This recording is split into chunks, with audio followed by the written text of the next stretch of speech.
Hello दोस्तों, स्वागत है आपका। वेलकम है आपका हमारे यूट्यूब चैनल में। पेंशनर्स, कर्मचारियों और फैमिली पेंशनर्स के लिए मैं कई सारे इन्फॉर्मेशन या न्यूज़ लेकर आया हूं, जिन्हें जानना आप सभी के लिए बहुत ही ज़्यादा इम्पोर्टेंट हो जाता है। इसमें पहली बड़ी खबर है आपके फिक्स्ड मेडिकल अलाउंसेस में बढ़ोतरी को लेकर के। जी हाँ दोस्तों, आप सभी को पता है कि फिक्स्ड मेडिकल अलाउंसेस आप सभी को नॉन सीजीएचएस एरियाज़ में रहने वाले पेंशनर्स को 1000 रुपये पेंशन के रूप में दिए जाते हैं। उसमें ओपीडी मेडिसिन के खर्च के रूप में दिए जाते हैं। उसमें बढ़ोतरी को लेकर के एक बड़ी अपडेट निकल कर आ रही है। बड़ा न्यूज़ और इन्फॉर्मेशन आपको देने वाला हूँ। दूसरी बड़ी अपडेट आने वाली है आपके एनुअल हेल्थ चेकअप को लेकर के। जी हाँ, पेंशनर्स के एनुअल हेल्थ चेकअप पर भी एक बड़ा अपडेट आया है। उस पर भी यह बड़ी खबर निकल कर आ रही है। एक ऑफिस मेमोरेंडम जारी किया गया है, जिसे जानना आप सभी के लिए ज़रूरी है। दूसरी खबर वो मैं आपको बताने वाला हूँ। तीसरी खबर आपके लिए होने वाली है, जी हाँ दोस्तों, पेंशन में बढ़ोतरी को लेकर के। जी हाँ दोस्तों, पेंशन में बढ़ोतरी को लेकर के एक और बड़ी अपडेट निकल कर आ रही है, जिसके आपकी पेंशन में बढ़ोतरी हो सकती है। उसके रिगार्डिंग भी हम यहाँ पर थोड़ी सी बात करेंगे। और इसके अलावा इसमें आपको 18 मंथ्स के डीए और डीआर्स को लेकर भी एक बड़ी अपडेट है, तो उस पर भी हम बात करेंगे। आप सभी को पता है कि कोविड के टाइम पर आपको डीए और डीआर रोक दिया गया था, लेकिन बढ़ते हुए रेट पर आपको 18 मंथ्स का डीए और डीआर रोकने के बाद बढ़ती हुई रेट पर आपको डीए प्रोवाइड कराया गया था। लेकिन अब उसके बाद में महंगाई भत्ते और महंगाई राहत को एरियर्स को लेकर के एक बड़ी खबर अभी निकल कर आ रही है। जल्दी कर्मचारियों को 18 मंथ्स के डीए और डीआर की कुछ किस्तें उनके खातों में डाली जा सकती हैं, जो कि न्यूज़ में आ रही हैं।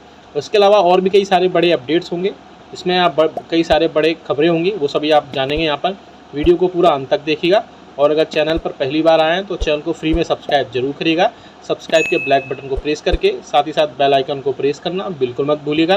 तभी आपके पास हमारी वीडियोस की लेटेस्ट इन्फॉर्मेशन, लेटेस्ट आपके पास खबरें आ पाएंगी और हमारे वीडियोस को उसी तरीके से आगे भी वॉच कर पाएंगे।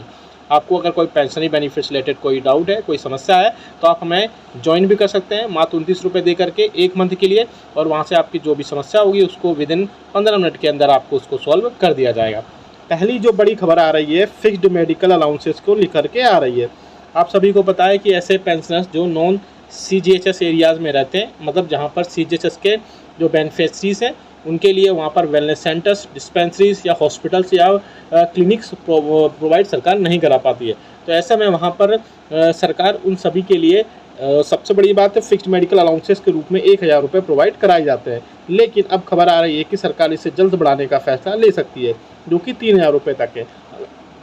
हालांकि यूनियन और पेंशनर्स ने इसको साथ ही साथ इंडिविजुअल लेवल पर भी बहुत सारे पेंशनर्स में इसे रिप्रेजेंटेशंस डाली थी और उन्होंने 6000 रुपये तक बढ़ाने की बात कही गई थी। लेकिन मामला यहाँ पर 3000 रुपये तक अटकता दिखाई दे रहा है। लेकिन अगर फिर भी 3000 रुपये तक भी इसमें बढ़ोतरी होती है तो पेंशनर्स, फैमिली पेंशनर्स और कर्मचारियों के लिए इसमें काफ़ी ज़्यादा राहत की खबर वहाँ पर होगी। इसके अलावा कई सारे कर्मचारियों और पेंशनर्स के लिए अब एक और बड़ी खबर निकल कर आ रही है फिक्स्ड मेडिकल अलाउंसेस पर, कि जो पेंशनर्स न्यू पेंशन सिस्टम यानी एनपीएस से रिटायरमेंट होंगे उनको भी अब जो है फिक्स्ड मेडिकल अलाउंसेस के रूप में 1000 रुपये प्रोवाइड कराए जाएंगे। तो ऐसे में जो एनपीएस से कवर्ड पेंशनर्स हैं, एनपीएस से कवर्ड अब रिटायरमेंट होने वाले एम्प्लॉयज़ हैं, उनको भी यहाँ पर फ़ायदा होता हुआ दिखाई दे रहा है। क्योंकि पहले ये रूल था कि 7 सीपीसी के अंदर आपको जो, अगर आप एनपीएस से रिटायर्ड होते थे और आप नॉन सीजीएचएस एरियाज़ में रहते थे तो आपको फिक्स्ड मेडिकल अलाउंसेस प्रोवाइड नहीं कराया जाता था।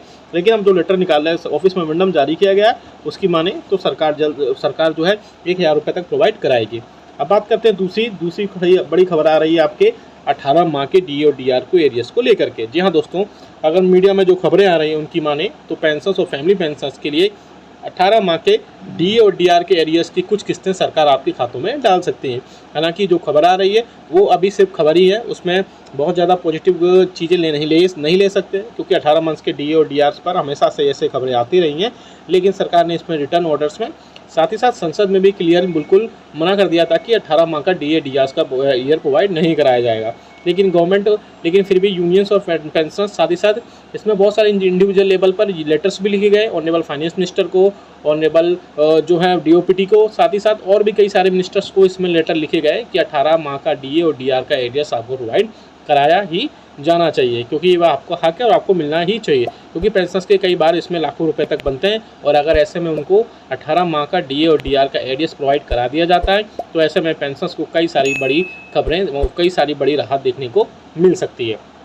अब बात करते हैं all India consumer price index को डेटा को लेकर भी एक बड़ी खबर निकल कर आ रही है, जिसमें सरकार जल्द ही all India consumer price index का जो बेस ईयर है उसको बदलने वाली है। खबरों की माने तो सरकार जल्द से जल्द जो all India consumer price index का बेस ईयर 2016 है उसे 2026 कर सकती है, और सरकार इसका फैसला लेने के बाद 1 जनवरी 2026 से इसको लागू भी कर सकती है। आप सभी को पता है कि अभी फिलहाल 3%, कभी आगे आने वाले दिनों में हो सकता है 2% ही महंगाई भत्ते और महंगाई राहत में बढ़ोतरी हो। उसका रीज़न है बेस ईयर 2016 है, और उसी के बेसिस पर आपका डीए और डीआर काउंट होता है, और उससे आपके पेंशनर्स का डीए और डीआर काफ़ी कम रह जाता है। लेकिन अब खबरों की माने तो सरकार इसको जल्द बदलने वाली है, और पेंशनर्स और फैमिली पेंशनर्स के लिए डीए और डीआर काफ़ी ज़्यादा आगे बढ़ा करेगा, क्योंकि डीए और डीआर ही पेंशनर्स का एक सहायता होती है, एकमात्र जो है रिलीफ होती है, जिससे पेंशनर्स और फैमिली पेंशनर्स उसमें अपनी सारी चीज़ें कवर कर पाते हैं। तो अगर ऐसे में बेस ईयर अगर 2026 होता है तो महंगाई भत्ता और महंगाई राहत 4 से 5 हर बार % बढ़ा करेगा, इवन इससे भी ज़्यादा जाया करेगा जैसे कि पहले जाता था। लेकिन अभी बेस ईयर्स में चेंजेस नहीं हुए। बेस ईयर में जैसे ही चेंज होगा तो ऐसे में पेंशनर्स और फैमिली पेंशनर्स के लिए उसमें काफ़ी ज़्यादा राहत की खबर दिखाई दे रही है। अब बात करते हैं 8वें वेतन आयोग की। जी हाँ दोस्तों, 8वें वेतन आयोग में फिटमेंट फैक्टर को लेकर के एक बड़ा इन्फॉर्मेशन निकल कर आ रही है। इसमें खबरों की माने तो पेंशनर्स और फैमिली पेंशनर्स के 8वां वेतन आयोग 1 जनवरी 2026 से लागू किया जा सकता है, या 1 जनवरी 2024 से पेंडिंग है। लेकिन उसके पहले इस साल के अंत तक या नवंबर के लास्ट या दिसंबर के पहले वीक में एक कमेटी का गठन किया जा सकता है, जिसमें पेंशनर्स और फैमिली पेंशनर्स के लिए एक कमेटी बनेगी, और वो अपने रिकमेंडेशन सरकार को सौंपेगी, और उस रिकमेंडेशंस कंप्लीट होने के बाद सरकार को जो रिकमेंडेशंस या पेंशनर्स के वेलफेयर में जो रिकमेंडेशंस लगेंगे उनको वहाँ पर अडॉप्ट किया जाएगा। अडॉप्ट होने के बाद ही साथ ये सब में एक प्रोसेस है, इस प्रोसेस में पूरा लंबा टाइम लगेगा। लेकिन सबसे इम्पोर्टेंट जो या बोल सकते हैं क्रूशियल रोल प्ले करेगा वो होगा आपका फिटमेंट फैक्टर। आपको जानकारी के बता दूं कि आपको 7वें वेतन आयोग में जो फिटमेंट फैक्टर है वो 2.57 गुना के बेसिस पर लिया गया था। 6वें वेतन आयोग में उसमें बेसिक में जब आपका 7,000 रुपये था उसमें 2.57 होने के बाद आपकी बेसिक कर्मचारियों की 18,000 रुपये, पेंशनर्स की 9,000 रुपये, साथ ही साथ फैमिली पेंशनर्स की वहाँ पर फैमिली पेंशन तय की गई थी। लेकिन अगर फिटमेंट फैक्टर इस बार जो मीडिया में खबरें आ रही हैं उसकी माने तो 1.92 गुना बेसिस पर आपकी फैमिली पेंशनर्स उसमें कर्मचारियों की सैलरी और पेंशनर्स की फैमिली पेंशन वहाँ पर तय की जा सकती है। इससे कर्मचारियों की बेसिक सैलरी 34,500 रुपये, साथ ही साथ फैमिली पेंशन जो है 17,000 रुपये तक पहुँच सकती है। अगर 9,000 रुपये से 17,000 रुपये तक फैमिली पेंशन पहुँचती है या पेंशन 17,000 रुपये तक पहुँचती है तो पेंशनर्स को काफ़ी ज़्यादा राहत वहाँ पर मिल सकती है।